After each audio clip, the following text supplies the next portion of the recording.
You have to be ridiculously passionate about what you're doing. It's you don't do entrepreneurship because you want to get rich. You don't do entrepreneurship because you want to get famous. You pursue an idea because you believe in it. There has to be some aspect of making the world a better place, your community a better place, your society a better society. In 4 years, a new technology came and cleaned out the old stuff. That's the world we are living in.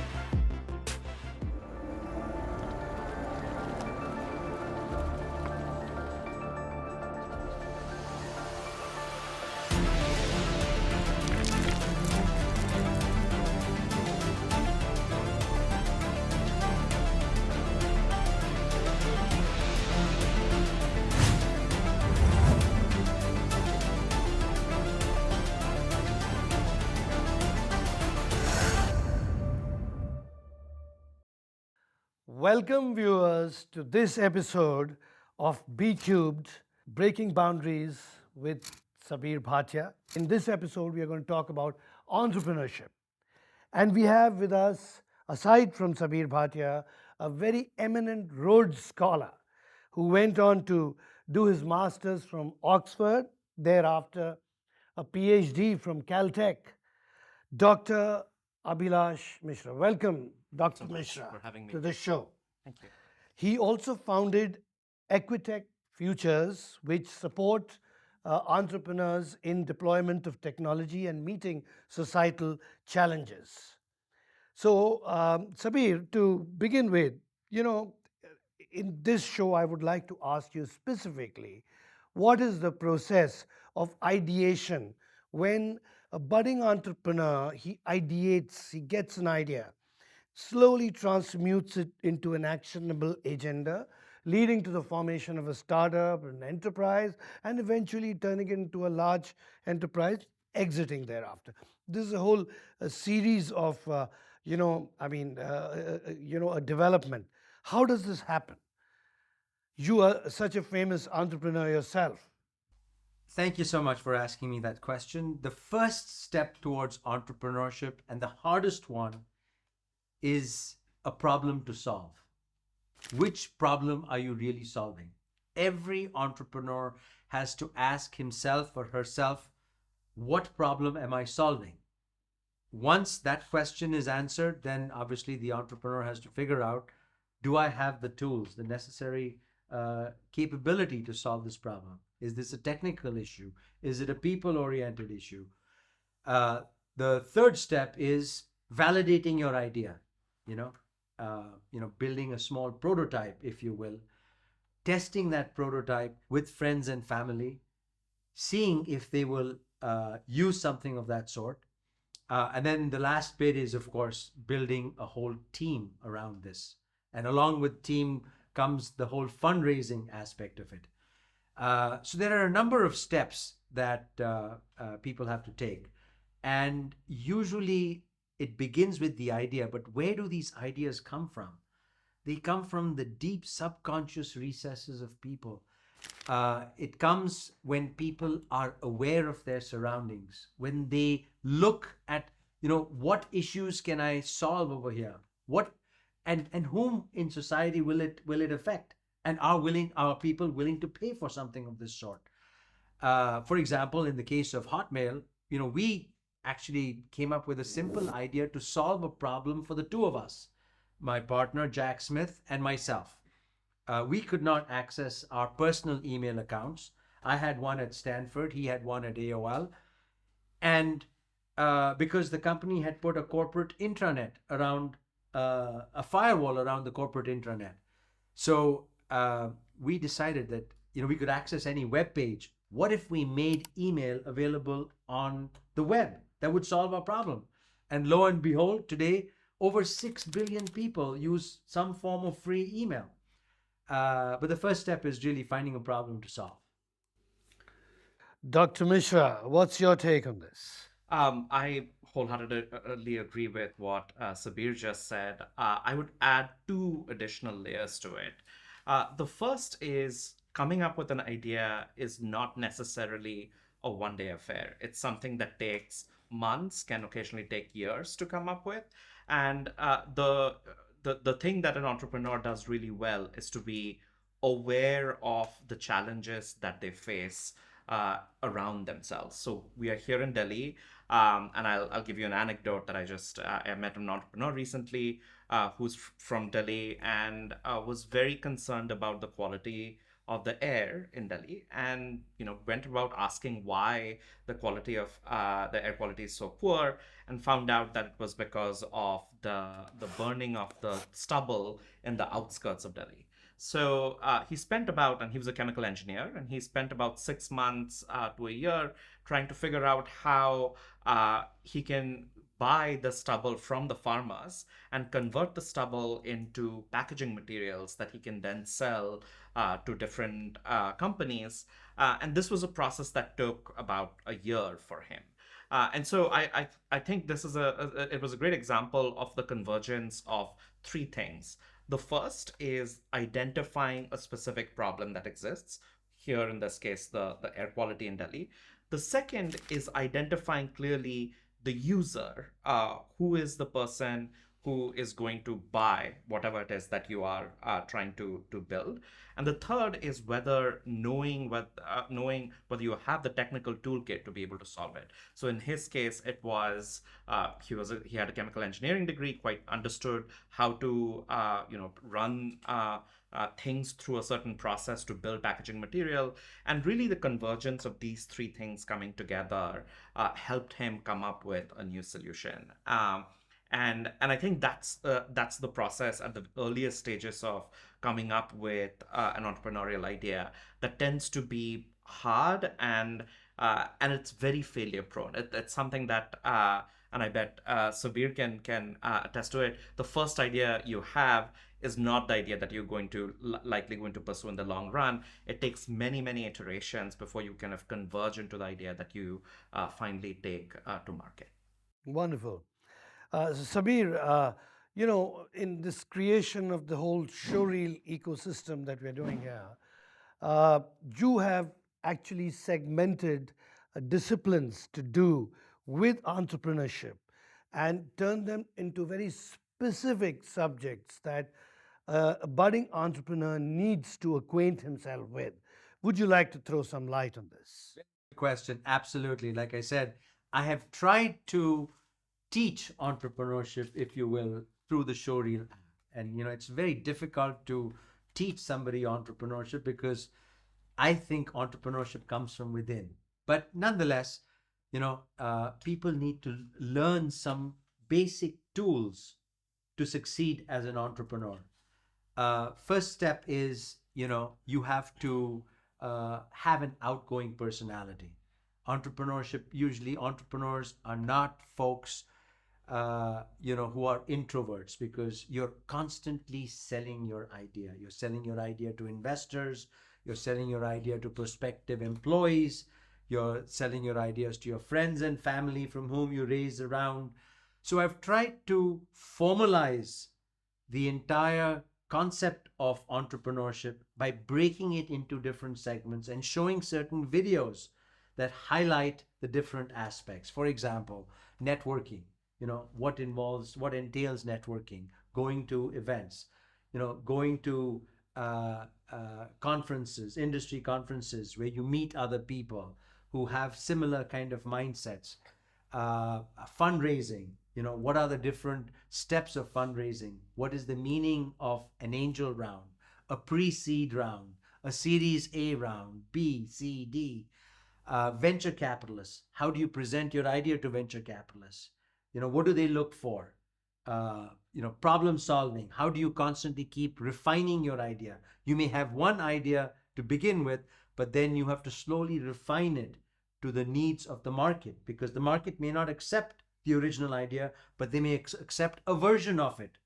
So like this, every aspect of entrepreneurship that I have thought is necessary for a young entrepreneur to learn, we have packaged into one app called Showreel. And people can watch these videos and they can start thinking by, we ask them certain basic critical questions on the different aspects of entrepreneurship, so they can test their idea against these. And they will be so much better off if they know the answer to their questions even before they have spent a dollar or other people's dollar in building a product that the world does not need. I mean, and rightly, as Abhilash has said, the failure rate is huge. 90+% of companies that start off, that incorporate, actually fail, don't make it. And the failure rate for even venture capitalists, who are supposedly seasoned investors who know how things work, the failure rate is 75%. Only 25% of their portfolio actually makes it. And these companies can fail at different rounds. They need not fail just at the startup seed round. They may fail at A, B, C, D, E round too. And we've seen there have been such huge blow-ups. I mean, SoftBank put so much money in so many different companies. Many of them just blew up after spending billions of dollars. So that is the beauty of technology, that it's constantly evolving. I mean, look at a company such as BlackBerry. In 2008, it was one of the 5 fastest growing companies in the world, not just in America. By 2012, it was dead. In 4 years, a new technology came and cleaned out the old stuff. That's the world we are living in. Technology is advancing at such a rapid rate that we have to embrace it. It's like a fast moving train. You jump on it and you make the most of it. And if it's not working, you jump off. Doesn't matter. So there should be no shame in failure, if you will. So, first there was something called coping with change or living with change and making it a part of life. And now there is this very, very rapid change with technology. So, Dr. Mishra, when you say that you use technology to help in societal challenges and you train entrepreneurs in that, uh, you mentioned an example earlier about stubble burning and all that. Is there something else that you might like to bring out in this? Yeah, before we head into that, I would like to mention that very often entrepreneurs, particularly today when there's a lot of buzzy new technologies coming up, tend to get fixated with the technology as opposed to the problems. Entrepreneurship really starts with the problems and the users. And I've found that in a lot of conversations with uh, entrepreneurs, at least especially at the earliest of stages, do not focus on talking to who might be their prospective users and do not necessarily identify and clearly articulate the problem that the users might be facing. I really think that those are 2 key barriers that early stage entrepreneurs need to fix before they think about either building a prototype or being able to raise capital. And I'll talk a little bit about how best to kind of come to the right solution at the earliest of stages. But I'll give you an example of a company that we incubated at Equitech Futures, which is called Measuring Carbon.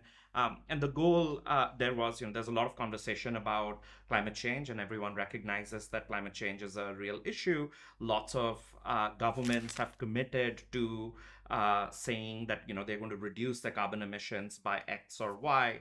And the problem that the entrepreneurs that we work with, Ronak Jain, who is from India, and Mitchell O'Dealy, who is from Kenya, they came up with was to say, who's going to actually check whether these solutions are, or whether these targets are being met. And the solution they came up with was, these measurements of carbon emissions actually already exist in NASA servers. They're kind of, lying in NASA servers.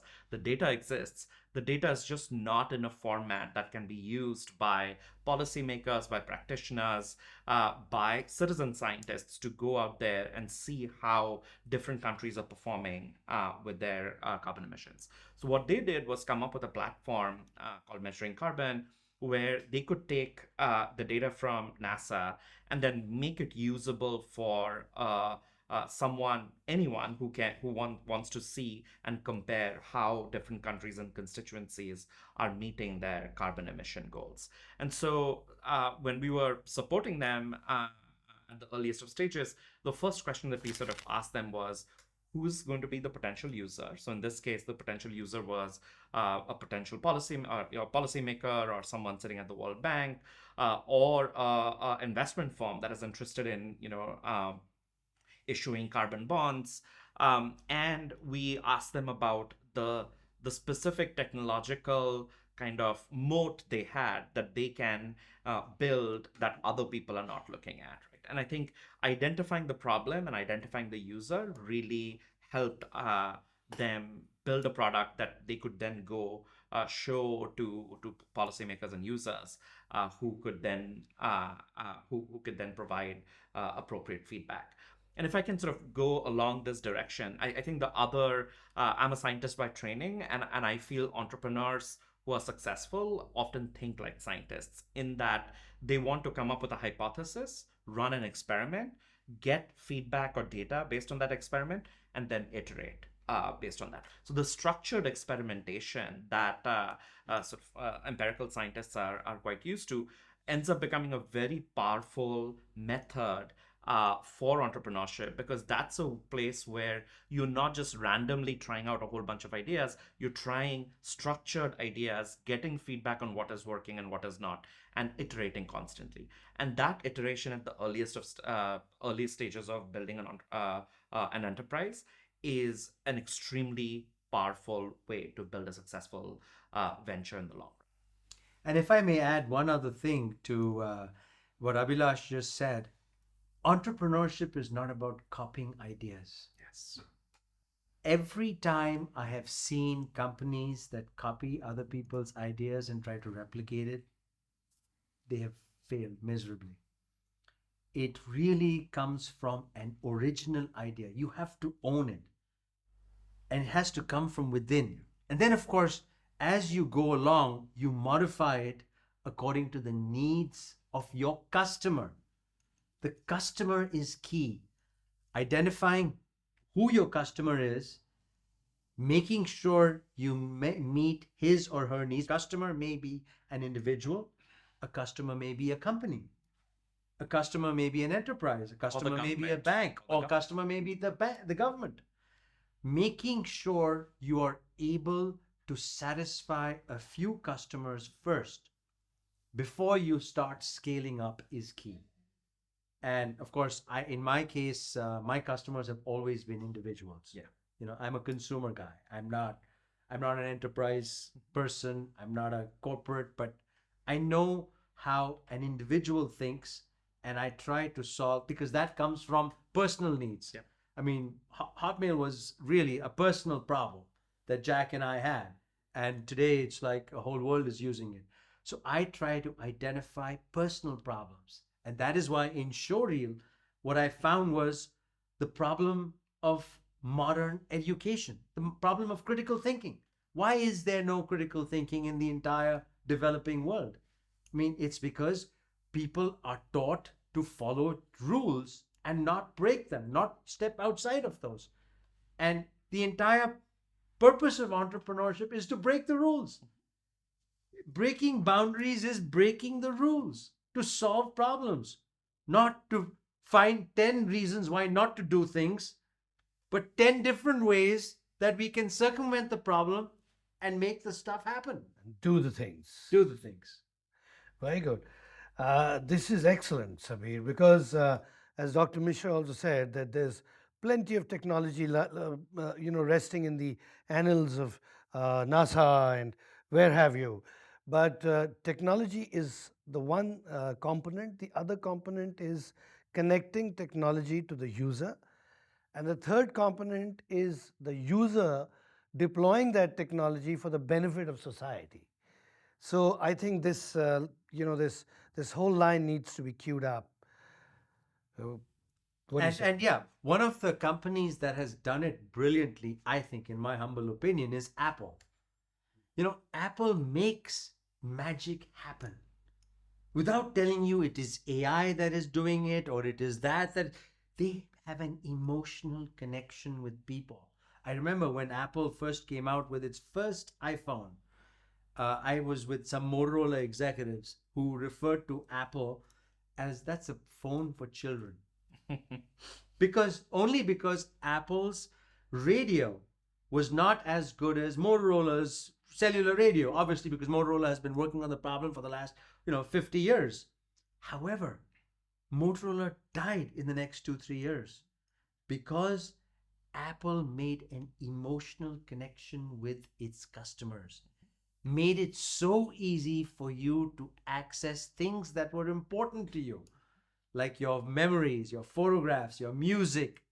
That was the iPhone. It had a lousy radio, but it made an emotional connection. And that emotional connection, Apple has turned into a $3 trillion business. If I can add to something about the Apple story, which I think is very salient to what's going on here in India, if you think about it, Apple does not manufacture a single phone. What Apple is an idea. It owns the intellectual property. It designs. So if you open up any Apple phone, it says designed in California, but it's always manufactured. It's manufactured by Foxconn in China. And if you look at the valuation, like Foxconn is probably valued at about 80 billion, $60 billion. Apple, on the other hand, has a valuation about $3 trillion. Which is to sort of say the value of a lot of enterprises lies in the idea. And oftentimes I feel in Indian entrepreneurs, they underestimate the power of that idea. They underestimate the power of how novel ideas can really transform markets, can really transform the way in which people use tools. Motorola existed and BlackBerry existed before Apple. Apple was able to go eat their lunch out of the fact that Steve Jobs had this idea that you want to take computing and put that in a phone. And so I think ideas really can and original intellectual property can really have a huge impact, and therefore focusing on things like design, focusing on things like identifying truly genuinely new technologies, focusing in the case of AI, identifying new data sets that you have access to that no one else does. I think these are the places where new entrepreneurs, particularly in India, can really add value, as opposed to chasing behind some idea that has already been done by someone else, which is the kind of Me Too style of copying a particular idea that has been done. Because if you're going to copy someone's idea, your value is going to be approximately similar or much lower than what someone has already built. If you think about Google Pixel's valuation, which is effectively trying to copy what the iPhone did, it's not as high as the iPhone. So really thinking hard about what original idea you want to bring to the world can really be very, very impactful. And that's really hard. And really, I think this dovetails directly into what I have been saying for so many years now. India's real value is its intellectual potential. India has to transform itself from being either a manufacturing or a services economy into an IP economy. That's where it will get massive multiples. And the beauty of India is there are 1.4 billion smart people. There is a market of 1.4 billion people. We just have to make stuff happen, connect the dots. So, but everybody has to realize that there is value in IP. And it takes years for IP to translate into real economic value. It doesn't, these entrepreneurs don't become billionaires overnight. Most entrepreneurs work on just one idea their entire lives, but they focus on that, they solve the problem. And the beauty of at least a Western market is it rewards them, because when people embrace technology, they look to the future, they don't look at the past. I mean, look at Tesla. Tesla for the longest time has had such a high valuation, despite it's not making anywhere close to what Ford or Toyota or any other motor car company makes. But because it was the first and it owns all of the IP in electric vehicles, it has gotten the valuation because it has more experience. People are betting on the future. They don't look at the past. And that's what I think India will need to do in order to transform itself into an IP-based economy. If I can add one anecdote again to this idea of how not copying other models and trying to iterate on other models can really have add a ton of value. So one of the other companies we incubated in Africa is called Nauri Tech, and the three founders, two of them from Kenya and one from Togo, came to me after they went through our program and said, we Equitech Futures changed our life. We want to start Equitech Futures in Africa. I was like, well, I'm not quite sure if Equitech Futures, what we are trying to do, is the right fit for all African citizens. Maybe the problem is quite different. And so I asked them, go talk to the potential users that you would like to work with, and figure out what their problem is. And we bring in students who have a certain training in math and science and already have some data science experience, and help them figure out how to translate that to social impact. But the vast majority of people working in banks, in hospitals, in Kenya and in Uganda have never taken a statistics course. So what we worked with Nauri Tech was to say, hey, let's develop a new curriculum for folks who have never taken a statistics course, but are working with data in contexts like healthcare, contexts like banking, and let's train them to in case studies and in a curriculum that is contextualized to Africa, and that is going to add more value to them. And when they deployed it, they're eating everyone else's lunch in terms of the edtech market, because a lot of the students come and say, yeah, I did not find this in the university, I did not find this in any other tech company. I don't think that Nauri Tech would have been very successful if they had copied the Equitech Futures model in Africa. And I think that's where it's important to kind of think about the fact that, just because someone else has done it in another context does not necessarily mean that it's going to work in your own context. And really understanding your own context is important. And your own context comes from your lived experience. Like, most young entrepreneurs know the problems that their friends face, their parents face, their grandchildren, their grandparents face, and that is their biggest comparative advantage. And that's something that they should really be leaning into. Wonderful. Contextual Context. and relevance. Relevance is very important because when you ideate and try to identify a problem, solve the problem, there has to be a certain amount of relevance. And obviously, there has to be a lot of innovation. So, if I was to ask you two gentlemen to give me three each of cornerstones of entrepreneurship, what would you say? Starting with you, Sabeer. I would say you first of have to, most importantly, find a problem. Two, you have to be ridiculously passionate about what you're doing. It's you don't do entrepreneurship because you want to get rich. You don't do entrepreneurship because you want to get famous. You pursue an idea because you believe in it. It's yours. And third is, there has to be some aspect of making the world a better place. You know, it's and that's where the social aspect, at least for me, comes in. Entrepreneurship often in times is confused with making money. Yeah. And I think we have to break that myth. Entrepreneurship is about passionate about what you're trying to change. How are you or how is your idea going to make the world a better place, your community a better place, your society a better society? Those would be my three, nuggets of it. Wonderful. Sounds like a great tripod. Now we need to put in three more. What about you? So I would say really identify and talk to your users. Your users are the folks who will drive the enterprise. It is not capital. It is not the glitz and glamour of being featured on TechCrunch or Times of India that's going to drive venture. It is your users who are going to be there with you for the long run. So really understand the problems of the users. That'll last you for a very long time. The second is really developing a strong tolerance for failure. Entrepreneurship, by definition, is Remarkable. going to lead to a lot of failures, and you cannot be dejected by failing the first 3-4 times, even 10 times. When we started Equitech Futures, we spent about a year going through 50 different iterations of problem, different ways of doing it. And I think if we had let go of the idea in our 10th iteration, we would not be able to launch a successful company. And the final, and this is something related to that Sabeer said, is to really be willing to stick with it for the long run.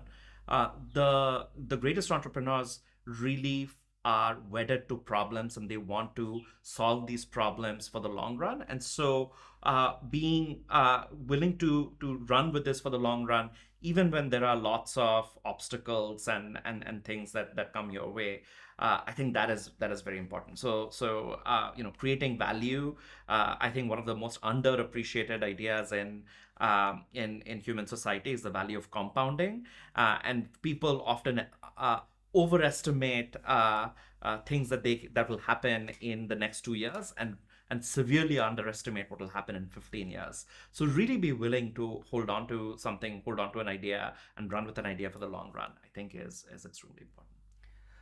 So, viewers, that was two exemplary entrepreneurs who've made a global name for themselves, presenting these very fine ideas to you. I hope you enjoyed the show. Thank you, gentlemen, very much for being a part of this and giving us this time for Be Cubed. Thank you. Thank you, Abhilash. So much. Thank you, Sabeer. sir. Thank you. Thank you very much. Dr. Thank you so Mishra, much. thank you. It's a pleasure.